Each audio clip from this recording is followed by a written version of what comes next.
구약성경 219쪽입니다. 민수기 14장 26절부터 33절까지 말씀을 읽도록 하겠습니다. 제가 읽도록 하겠습니다. 여호와께서 모세와 아론에게 말씀하여 이르시되 나를 원망하는 이 악한 회중에게 내가 어느 때까지 참으랴.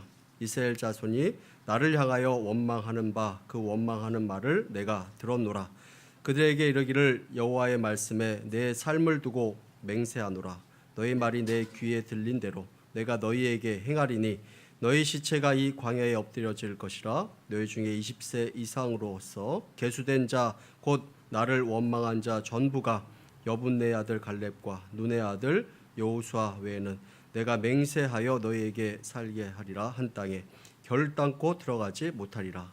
너희가 사로잡히겠다고 말하던 너희의 유아들은 내가 인도하여 드리니 그들은 너희가 싫어하던 땅을 보려니와 너희의 시체는 이 광야에 엎드려질 것이요 너희 자녀들은 너희 반역한 죄를 지고 너희의 시체가 광야에서 소멸되기까지 40년을 광야에서 방황하는 자가 되리라. 아멘. 2019년도 벌써 세 번째 주일입니다. 시간이 참 빨리 가는데요. 자, 우리 앞뒤 좌우에 있는 사람들과 이렇게 인사했으면 좋겠습니다. 새해 결심하신 것 잘 지켜나가시기를 바랍니다. 한번 이렇게 인사했으면 좋겠습니다. 네. 또 이렇게 말했으면 좋겠습니다. 무엇보다 건강을 잘 지키시기 바랍니다. 한번 이렇게.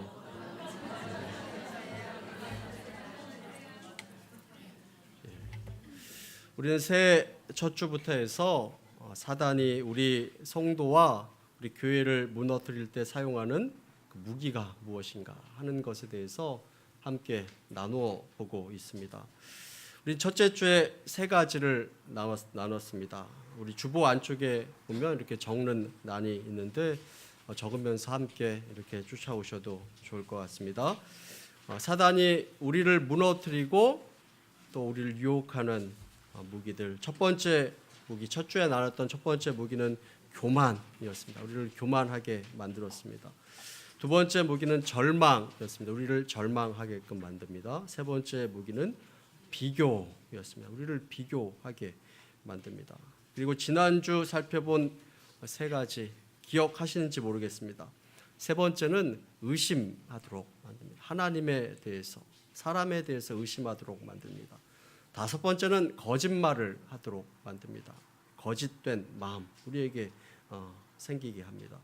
여섯 번째는 미워하는 마음 이것을 우리에게 주는 것입니다. 이러한 공격과 유혹들은 우리의 실제 생활에서 매일매일 당하고 있고 체험하고 있는 것입니다. 우리가 살아갈 때 이런 유혹들이 없었으면 얼마나 좋겠습니까? 그러나 우리가 살아갈 때 하루도 빠지지 않고 우리는 이러한 사단의 공격과 유혹 가운데 살아가고 있는 것을 보게 됩니다. 오늘 두 가지를 함께 나눠보고자 합니다. 사단의 일곱 번째 무기, 우리를 넘어뜨리고 우리를 유혹하고 쓰러뜨리는 일곱 번째 무기는 무엇이냐면 바로 원망입니다. 우리를 원망하게 만듭니다. 원망하게 만들고 불평하게끔 만드는 것입니다. 성경에 하나님께서 싫어하는 것 그 중에 하나가 원망, 즉 불평하는 것이다 라고 이렇게 이야기합니다. 출애굽기와 민수기를 보면 이스라엘 백성들이 늘 하나님께 대하여 원망하고 불평을 합니다. 이스라엘 백성들이 하나님의 은혜로 애굽에서 탈출하게 되었습니다. 그들의 힘이 아니었습니다. 그리고 출애굽하기 전에도 원망하고 계속 불평하였고 출애굽해서 광야에서도 계속적으로 원망하고 불평하는 것을 보게 됩니다. 목이 마르다고 원망합니다. 길이 나쁘다라고 이렇게 원망하고 불평합니다. 고기가 먹고 싶다 이렇게 원망하고 불평합니다. 심지어 생선이 먹고 싶다, 참외가 먹고 싶다, 수박이 먹고 싶다, 부추가 먹고 싶다, 파와 마늘이 먹고 싶다 원망과 불평을 늘 하였습니다. 그런데 그 원망과 불평은 그치지 않고 그것을 고치지 않고 그냥 놔두면 어떻게 되냐면 그것이 더 심해지는 것입니다. 그래서 이 원망하고 불평하는 것이 습관이 되어버리고 마는 것입니다. 우리 민수기 14장 27절부터 28절까지 말씀을 함께 읽도록 하겠습니다. 자, 시작. 나를 원망하는 이 악한 회중이 내가 어느 때까지 참으랴. 이스라엘 자손이 나를 향하여 원망하는 바 그 원망하는 말을 내가 들었노라. 그들에게 이르기를 여호와의 말씀에 내 삶을 두고 맹세하노니 너희 말이 내 귀에 들린 대로 내가 너희에게 행하리니. 자, 이스라엘 백성들이 하나님을 향해서 원망합니다. 그 원망은 악한 것이었습니다. 근데 그 원망하는 것을 하나님께서 들으실까요? 안 들으실까요? 하나님께서 들으셨다라는 것입니다. 그래서 하나님께서 진노하시고 그 가운데 심판을 하는 것입니다. 그렇다면 왜 원망하고 불평하게 됩니까? 이스라엘 백성들이 원망하고 불평하는 그 내용들을 자세히 보시면 문제가 심각해서 원망하고 불평하는 것이 아닙니다. 당장 죽음을 앞두고 있는 것도 아닙니다. 이 가나안 땅의 정탐꾼이 정탐하고 돌아와서 보고하고 난 그 이후였습니다. 좋은 보고도 있었고 안 좋은 보고도 있었습니다. 그런데 그 보고를 다 들어보지도 않고 원망하고 불평하기 시작하는 것입니다. 원망하고 불평하는 그 이유가 무엇이었습니까? 믿음이 없었기 때문입니다. 이스라엘 백성들에게는 분명한 하나님의 약속의 말씀이 있었습니다. 그리고 기적도 수도 없이 많이 체험했습니다. 홍해가 갈라지는 기적도 보았습니다. 하나님께서 살아계심으로 그들에게 약속까지 했는데 하나님의 약속을 믿지 못하는 것입니다. 그러니 믿음이 없으니 하나님의 약속하심을, 하나님의 인도하심을 기다리지 못하는 것입니다. 여러분, 우리들의 삶을 한번 생각해 보기를 원합니다. 여러분들을 원망하고 불평하는 것 얼마나 하고 있습니까? 우리가 부족해서가 아닙니다. 힘들어서가 아닙니다. 믿음이 없어서 우리가 원망하고 불평하게 되는 것을 보게 됩니다. 하나님께서 함께 하심을 믿지 못하는 연약한 믿음 때문에 우리가 원망하고 불평하는 것을 보게 됩니다. 우리는 첫 주에 비교하는 것에 대해서 함께 나눴습니다. 나와 남을 비교하는 데서 또 시작되는 것이 바로 원망하고 불평하는 것입니다. 예수 믿지 않는 사람들이 더 잘 먹고 잘 사는 그 모습들을 바라보면 때로는 원망하는 마음이 생기고 불평하는 마음이 터져 나옵니다. 나보다 믿음이 부족한 것 같은데, 하나님을 향한 열심도 부족한 것 같은데 그 사람이 더 잘 되는 것 같이 보이면 원망하고 불평하는 마음이 우리 마음 가운데서 터져 나옵니다. 그래서 넘어지고 시험에 들기도 합니다. 그런데 사단이 그것을 노리는 것입니다.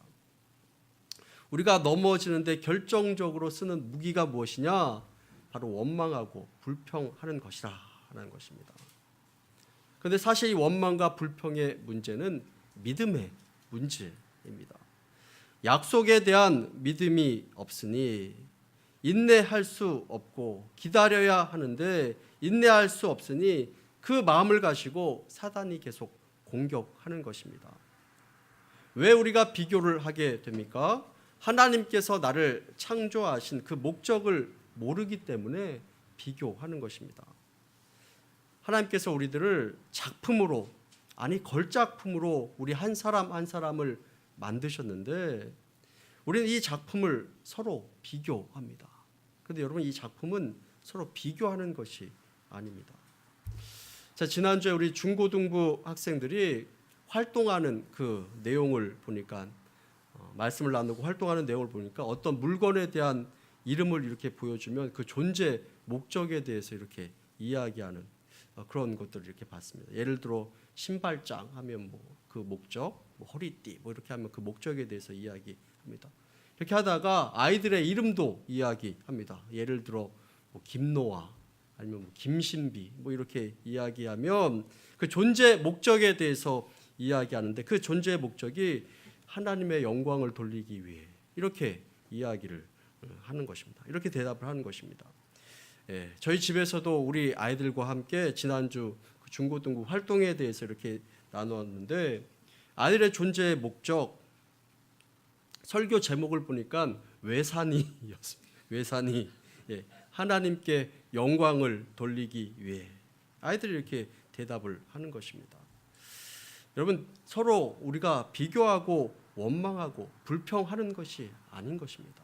하나님께서 우리를 향한 그 창조의 목적이 분명히 다 있고 우리를 작품으로 만드셨기 때문에 우리는 비교하거나 그에 대해서 원망하고 불평할 필요가 없는 것입니다.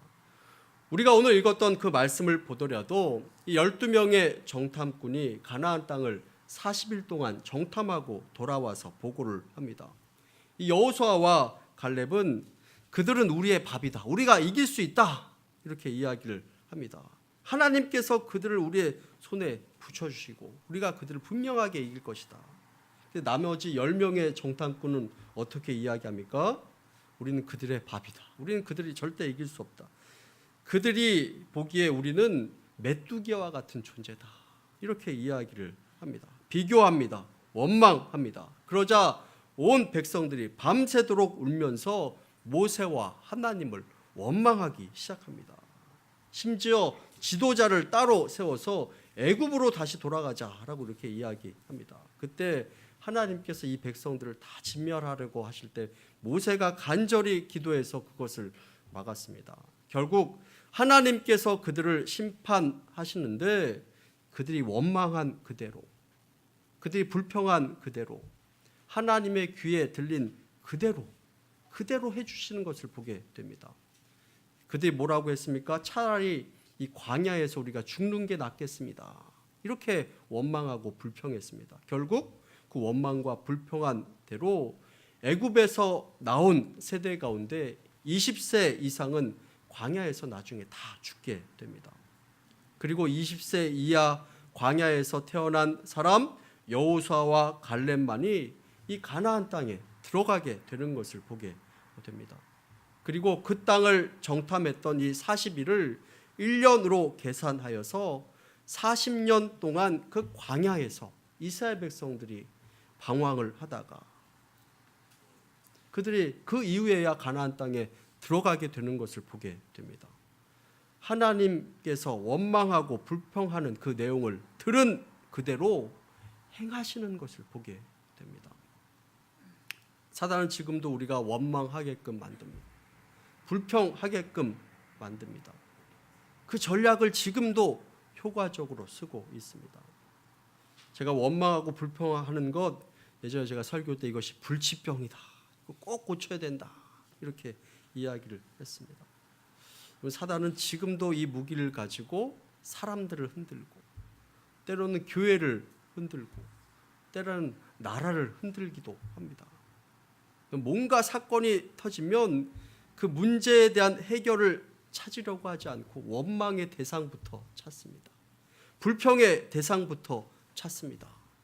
그리고 그에게 죽일 듯이 달려드는 그런 모습들을 우리가 보고 있지 않습니까? 우리들도 그렇습니다. 내가 책임을 지려고 하지 않습니다. 남에게 원망하려고 합니다. 불평하려고 합니다. 왜 원망하고 불평합니까? 책임을 전가하려고 하는 것입니다. 나는 책임이 없다라는 것입니다. 저 사람 때문이다라는 것입니다. 저놈 때문이다라는 것입니다. 이스라엘 백성들이 원망하고 불평하는 그 내용을 보면 모세를 원망하고 있지만 결국 그 모든 책임은 우리를 이곳으로 인도해낸 하나님 때문에 이런 일들이 생겼습니다. 하나님을 원망하고 있는 것을 보게 됩니다.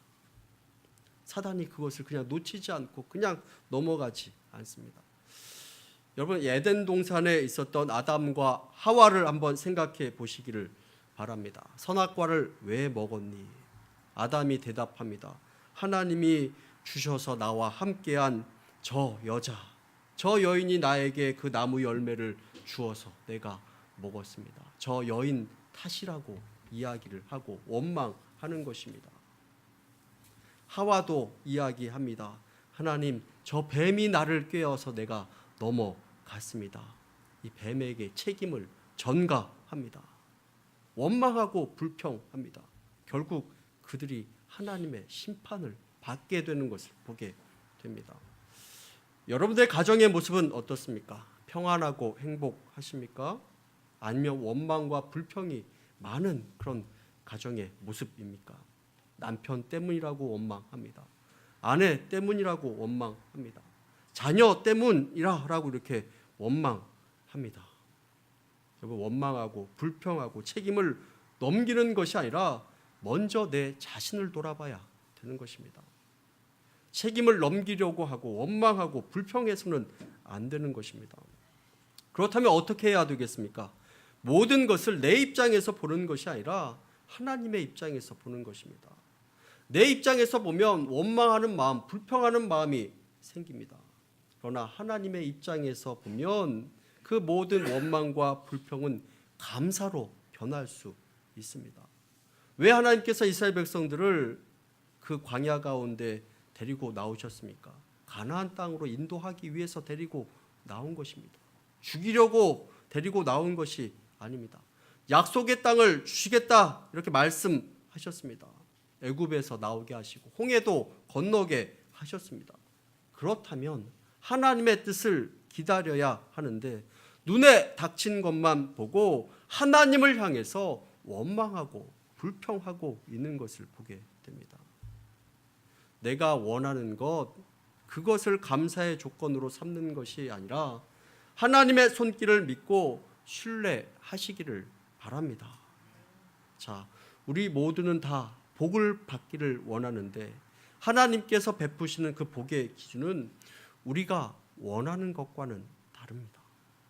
원망하는 마음, 불평하는 것을 버리고 하나님의 살아계심을 믿고 하나님의 인도함을 바라보며 감사하며 살아가는 저와 여러분들 다 되시기를 간절히 축원합니다.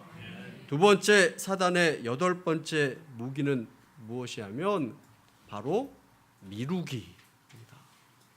미루기. 사단은 우리가 선한 일을 행하는 것, 그것을 계획하고 실행하는 것, 그것을 원하지 않습니다. 선한 일을 우리가 계획하면 그것을 지연시키고 미루게 하려고 온 힘을 다해서 방해를 합니다. 그것이 바로 사단의 계획입니다. 올해는 한번 성경을 열심히 한번 읽어보자. 에이, 다음부터 하자. 올해는 좀 전도를 한번 열심히 해볼까? 그렇게 계획을 세우면 사단은 그 시작을 미루라, 이렇게 마음을 계속 줍니다. 에이, 내일부터 하지. 에이, 다음 달부터 하지. 아니, 뭐 내년부터 하지. 뭐 바쁜 일 있어? 항상 계획만 세우다 다음으로 내달부터 내년부터 이렇게 넘깁니다. 우리도 무슨 일을 계획하고 다짐합니다. 그런데 사단은 우리 속에 내일부터 해라, 다음부터 해라 라는 그 마음을 계속적으로 불어넣습니다. 그리고 우리가 미루게 되면 이 사단은 너무 좋아합니다. 그렇게 미루면 그 계획은 절대 성공할 수 없기 때문에 그렇습니다. 그러므로 중요한 것은 무엇이냐면 미루지 않는 것이 중요합니다. 오늘 할 일을 내일로 미루지 않는 것이 중요합니다. 여러분, 내일은 우리의 것일까요? 아닐까요? 우리의 것이 아닙니다. 오늘 할 일을 내일로 미루지 않는 것이 중요합니다. 내일은 우리의 것이 아닙니다. 성경 말씀에 보면 우리는 잠깐 보이다 없어지는 안개와 같다. 그러니 주어진 삶을 잘 활용하라라고 이렇게 이야기합니다. 이 잠언 27장 1절 말씀 함께 한번 보도록 하겠습니다. 함께 했습니다. 너는 내일 일을 자랑하지 말라. 하루 동안에 무슨 일이 일어날는지 내가 알 수 없음이라. 자, 우리가 지금 안 하고 내일로 왜 미루는 것일까요? 왜 지연하게 되는 것일까요? 사단이 그런 마음을 계속적으로 주기 때문에 그렇습니다. 우리가 하나님께서 기뻐하시는 일들을 행하는 것, 이것을 좋아하지 않습니다. 그래서 계속 미루도록 만듭니다. 여러분, C.S. 루이스라는 사람이 쓴 악마의 편지라는 책에 이러한 이야기가 있습니다. 영국의 한 신사가 일주일에 한 번씩은 꼭 도서관에 가서 책을 읽는 그런 습관이 있었습니다. 하루는 그가 그 습관을 따라서 도서관에 가서 책을 막 고르고 있는데 때마침 종교 서적이 눈에 딱 들어왔습니다. 마침 그 신사의 마음에 하나님에 대한 호기심이 생기기 시작했습니다. 아, 하나님은 어떤 분이실까? 그분은 나와 무슨 관계가 있을까? 이런 생각을 할 때 그의 마음 가운데 사단이 찾아와서 이렇게 속삭였습니다. 에이, 그럼 골치 아픈 생각은 왜 지금 하니? 뭐 때문에 지금 하니? 이제 곧 점심시간인데 쓸데없는 생각하지 말고 밥이나 먹어. 이런 마음을 줬습니다. 자, 이 신사는 조금 전에 일어났던 하나님에 대한 생각을 미루고 식당에 갔습니다. 점심을 먹고 있는데 또다시 하나님에 대한 생각이 떠올랐습니다. 또 사단이 그 마음속에 찾아와서 속삭입니다. 야, 밥 먹는데 소화 안 되게 왜 그런 생각을 하니? 우선 밥이나 먹고 생각해라. 자, 결국 그 신사는 하나님에 대한 아무런 지식도 얻지 못하고 미루다가 집에 돌아가게 되었는데 사단은 그냥 집에 돌아가는 그 신사의 뒷모습을 바라보면서 미소를 지었다 하는 것입니다. 사단은 우리가 미루도록 만듭니다. 하나님에 대한 생각도 미루게 합니다. 선한 계획들도 미루게 만듭니다. 하나님께서 기뻐하신 일들을 하는 것을 미루도록 만듭니다. 머리가 아프다는 핑계를 대게 만듭니다. 기분 나쁘다는 핑계를 대게 만듭니다.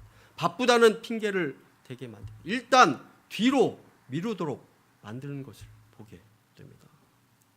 우리 성경 말씀에 현재를 얼마나 중요하게 생각하라 이런 것들을 강조하고 있는지 우리는 말씀을 통해서 보게 됩니다. 우리 고린도후서 6장 2절 말씀 함께 한번 읽어보도록 하겠습니다. 네, 없습니까? 제가 읽도록 하겠습니다. 고린도후서 6장 2절 말씀에 보면 보라 지금은 은혜 받을 만한 때요. 보라 지금은 구원의 날이로다. 지금이 얼마나 중요한가에 대해서 강조하고 있습니다. 여러분, 그러므로 지금 하는 것이 중요합니다. 하나님께서 말씀하시면 즉각 해야 되는 것입니다. 기다리는 것이 아닙니다. 미루는 것이 아닙니다. 하나님께서 우리에게 하시는 말씀이 있다면 즉각 순종해야 되는 것입니다.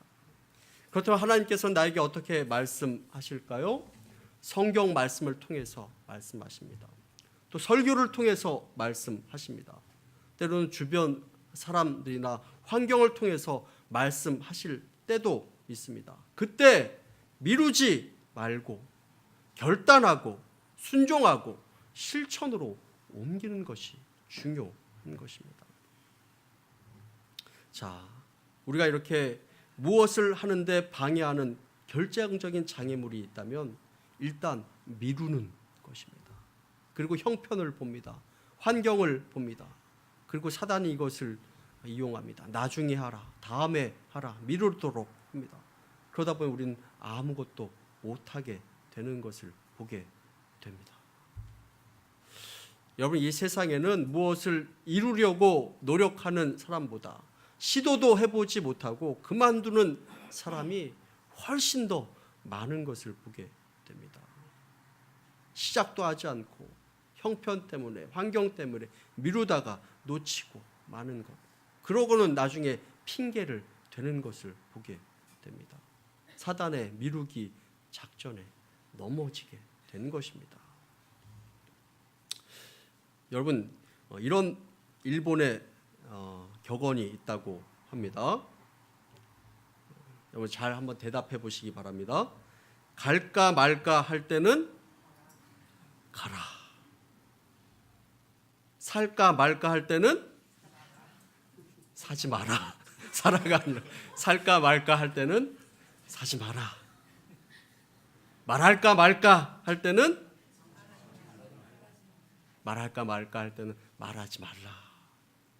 줄까 말까 할 때는 잘 대답하시네. 줄까 말까 할 때는 줘라. 먹을까 말까 할 때는 먹을까 말까 할 때는 먹지 마라. 한마디로 주어진 기회를 분별력 있게 지혜롭게 잘 활용하고 생각하라 하는 그런 말입니다. 이 성도가 하나님 말씀 가운데 늘 깨어 있게 되기를 원합니다. 사단의 이 미루기 작전에 우리가 넘어지지 않게 되기를 원합니다. 하나님께서 원하시는 것이라면 그것을 믿음으로 결단하시기를 바랍니다. 오늘 말씀을 정리하기를 원합니다. 사단은 지금도 우리를 넘어뜨리려고 합니다. 우리가 사는 이 인생을 더 발전적인 인생을 살지 못하도록 만듭니다. 원망하게 만듭니다. 미루도록 만듭니다. 우리가 정신을 바짝 차려야 될 것은 지금껏 우리가 이 작전에 수도 없이 많이 당해 왔다라는 것입니다. 그동안 그렇게 당하면서 살았는데 이제는 당하지 않기를 바랍니다. 나를 향한 사단이 가장 많이 쓰는 그 계획이 무엇입니까? 나의 가장 연약한 부분을 가지고 우리를 넘어뜨리고 쓰러뜨립니다. 교만입니까? 절망입니까? 비교입니까? 의심입니까? 거짓말입니까? 미움입니까? 생각해 보시기를 바랍니다. 그리고 오늘 우리가 살펴본 원망하는 것, 미루는 것, 새해에는 이런 유혹을 이겨내고 하나님께서 주신 은혜로 승리하는 삶 살아가는 저와 여러분들 다 되시기를 간절히 축원합니다. 함께 기도하겠습니다.